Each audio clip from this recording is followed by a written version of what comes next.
former pitcher in the Padres and the New York Mets organization. So when it comes to pitching from the stretch, what we want to do is we want to take our sign first. I like to have the ball in my hand back here. We don't want to have it hanging out here because the third baseman coach can pick up your ball if you're wiggling your grip, or the catcher, or excuse me, the batter.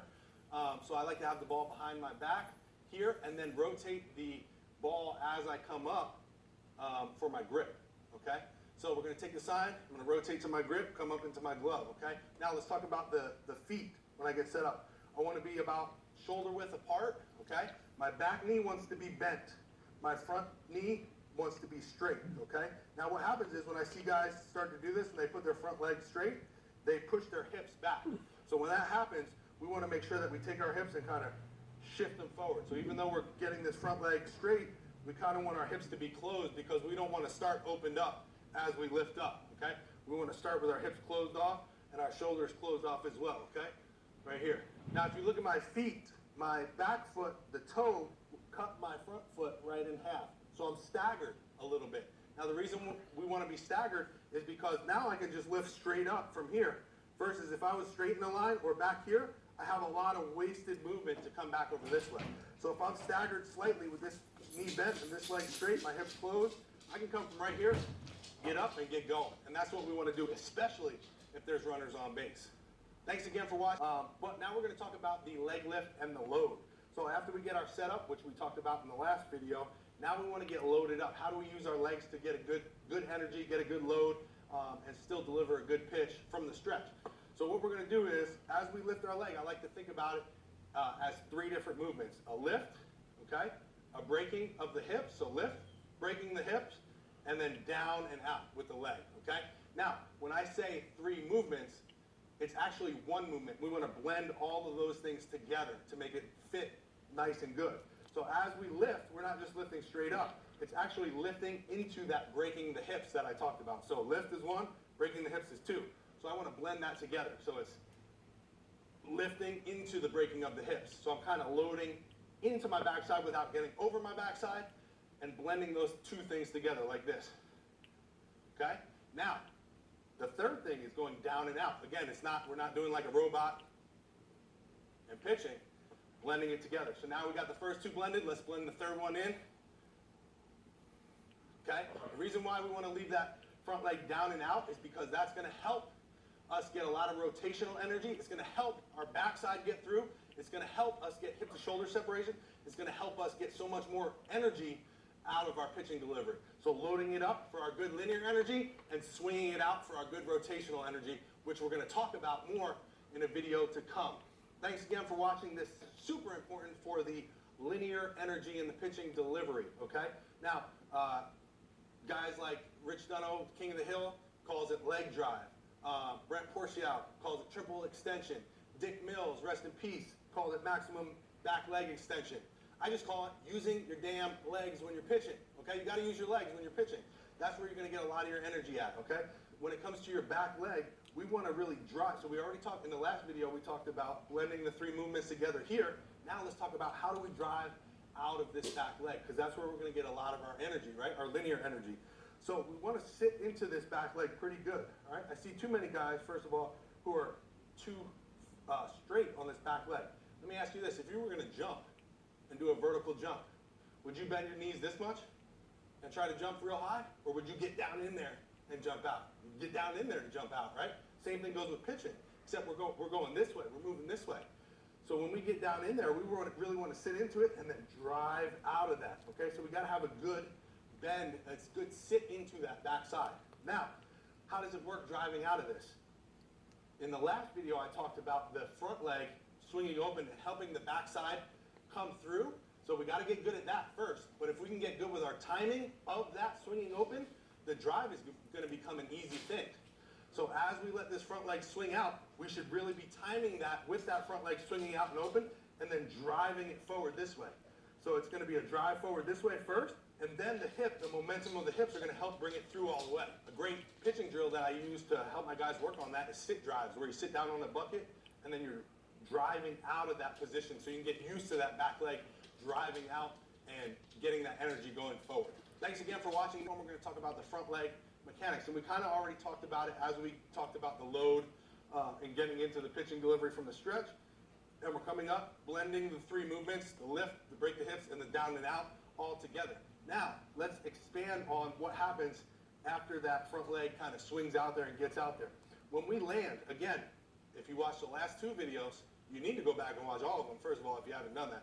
But if you watch the last two videos, we talked about the front side helping the back side come through, okay? Now, what happens with this front leg after we swing it out and open? Before we get to that, we want to talk about how it looks. We want to lead with our butt going down that mound before this front foot overtakes our butt. So if you're looking straight from the side, which you are right here, I want to lead down the mound with this butt and not let my foot get past that line, that imaginary line as I'm going down until later down the mound, and then I want to whip it fast out front. So it's like a swinging door, but I swing it and whip it out there real fast at the end. So it looks something like this, okay? Now, when we land, our leg is actually going to be bent a little bit, okay? So we land, my leg's going to be bent. One thing I want you to be aware of is your shin angle. A lot of guys, when they land, their shin angle is too vertical. I even see some guys who their knee is over their toe. This is bad because you're leaking a lot of your energy. And we're going to talk more about this in the next video. But you want to have a good shin angle behind your foot here, going into the ground, okay?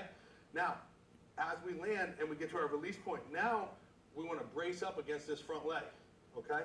And that's going to help us leverage our linear energy. And that's what we're going to expand on leveraging the linear energy. And we just talked about when you land, we're going to be in a bent front leg, but we want to have a good shin angle, okay? Now, when we pitch, when we get to our release point, our leg, some of the higher velocity pitchers are going to be fully straight when they release that ball with their front leg, okay? This is going to help us leverage our linear energy. We just created all this energy going forward, and then we need to stop it. If we were to land and keep going forward, we're losing a lot of that energy. We need to create that energy and then stop that energy from going forward so it continues up our kinetic chain. If we collapse and keep our knee going forward, we're leaking a lot of that energy this way. If we land and our knee goes out this way, then we're leaking a lot of that energy that we just created this way. So we got to brace up against our front leg and have a good shin angle. Again, a lot of high velocity pitchers are fully straight. You don't have to be fully straight, but the closer to that, the better shin angle you have, the better you're going to be at leveraging that linear energy and transferring that energy up your kinetic chain so we can transfer most of it out through the hand and into the baseball. In other words, you're going to pitch faster as a side effect. Thanks for watching the sixth video of the 12. We're going to talk about arm path at hand separation. Now, what I see a lot of guys doing when they separate their hands, they're breaking down this way, and they're breaking very linear down this way, okay? A lot of guys get high elbows, they get into this inverted W, and we're going to talk about that in the next video. But the way the hand path should be, the arm path at hand separation should be, we want to separate at an angle, okay? We want to separate closed off. So home plate is over there this way for me, third base is right here. I want to separate at least a 45-degree angle or more. You'll see guys separating their hands at a 90-degree angle, so right-handed pitchers separating towards third. But I want you guys at least 45 degrees or more. So when I separate my hands, I'll draw a line right here at that 45-degree angle. I also want to separate my backhand at that same angle. So when I'm coming up, I separate the hands, and I'm separating on that line this way. That's going to help me stay closed off and get good hip-to-shoulder separation, which we're going to talk about in the next video, and put me in a good closed-off position, wound-up position, so I can unwind and have good energy, rotational energy. We talked a lot about linear energy in the load and the leg drive. Now we're talking about the rotational energy. This will help us get good rotational energy in the pitching delivery. So separate those hands on this line. Now as we continue up and start to turn, we get into our SCAP load and up into hip-to-shoulder separation, which we're going to talk about in the next video. So I'll see you over there. We're going to talk about the SCAP load and the inverted W. SCAP load is a good thing, okay? Inverted W is a bad thing, all right? The inverted W is for those guys who break and separate, and they get real high with the elbows, and their timing is off, okay? So when they're landing at front foot strike here, they're still down in an inverted L or inverted W if they're both sides. And what happens is they got to go from this position all the way to here as their hips turn, and that puts a lot of stress on the shoulder. So the timing is off there. So we do not want to be in a inverted W or inverted L position. So if you've got a pitcher or you're a pitcher yourself and you're getting a video of yourself from the side, if when your front foot lands, your elbows are higher than your hands, you're not in a good position. You also have to take in your body angle into account for this, because some guys from this angle look like they're in an inverted W, but if they stand them straight up at their body angle, they're actually into a good SCAP load, which brings me to SCAP load. SCAP load is the position that you want to be in at front foot strike or a little bit higher, because when our front foot strikes, I like guys who are just above parallel with this ball into their load, so that when their hips do start to come forward, then they get into that hip to shoulder separation right here, not putting a whole lot of stress on their shoulder, but they still got a lot of energy, elastic energy, and they're ready to fire that ball forward and not hurt themselves. Thanks for watching this quick video. Pitchers, what they're doing and what they do well. And now we're going to talk about hip to shoulder separation. We just talked about SCAP load and inverted W. Inverted W is something that we don't want to be in. SCAP load is a good thing. And after we move out of our SCAP load and our hips start to turn, we're going to get into our hip to shoulder separation. Hip to shoulder separation is when our hips are all the way forward, our belt is going forward, and this is what we're trying to achieve, is to get our hips going as far forward as we can, and our shoulder is still as far back as we can this way. The further separated we can get those two, the more elastic energy we're going to have, and we're going to be able to deliver that ball faster. They did a study a few years ago that showed that 80% of your pitching velocity came from hip to shoulder separation. So if you can increase your range of motion, get better with your flexibility, your mobility, and put yourself into this position, and also has to do a lot with timing, how you're getting to that position. If you can do this and accomplish this and get to a good hip to shoulder separation position and have good timing and sequencing through that and deliver the baseball, you're going to be able to increase your pitching velocity. So it's very important. Work on it. Leave me a comment below if you have any questions. We're going to talk about maximum external rotation. External rotation is when our arm gets back, falls back into layback, okay? So I can't do it right now because I'm not moving that fast. So as we come out of our hip to shoulder separation and we start to deliver this baseball, our shoulders start to rotate and our arm is going to lay back, and that's what the external rotation is, when our arm lays back. I can't do it right now because I don't have any energy or force to let that arm lay back, but it's going to lay back almost flat into a 90-degree angle this way if you're getting good external rotation. Some guys, when they come through, they're not getting good external rotation, and they're about here, maybe a little bit lower, and they don't have that catapult in their arm to throw that ball hard. If you've ever seen a picture of a pitcher at the right moment from the side right here, you'll look at it and you're like, oh my goodness, it looks like their arm's about to snap off. And that is maximum external rotation. And you want to have that good ability to be laid back so you can catapult that ball out in front and throw it faster. So a couple things you can do is make sure you're flexible. You have the mobility in your shoulder. You want to be loose to be able to get that maximum external rotation, laid back to fling that ball out forward and pitch it really fast. Don't forget, if your next series is going to be about leveraging your rotational energy. We already talked about leveraging our linear energy with a good shin angle and pitching against our front leg. But now we have to also leverage our rotational energy, because pitching is about those two sources of energy, our linear energy and our rotational energy that we separate here and then we unwind, right? We got good arm, path, and hand separation. We've got good hip to shoulder separation, and then we unwind all that elastic energy. But what happens if we don't leverage that? We're just going to be spinning and leaking all of our energy out this way, right? We don't want to do that. So we want to leverage that rotational energy somehow, and we do that by blocking off. Blocking off is when we start to open this front shoulder, but then we block it off. Our elbow comes into our side, and we stop our rotation because we don't want to just keep spinning this way. Again, our energy is just going to leak out. So we block it off, and then we continue letting this back shoulder come past the front shoulder. Okay? The way I like to think about it is almost like I'm on a short wall. I've got my arm braced here, tucked into my lap, and then I'm on this wall. I'm leveraging my rotational energy and stopping it here, and then all of the rest of the rotational energy is coming forward. Okay?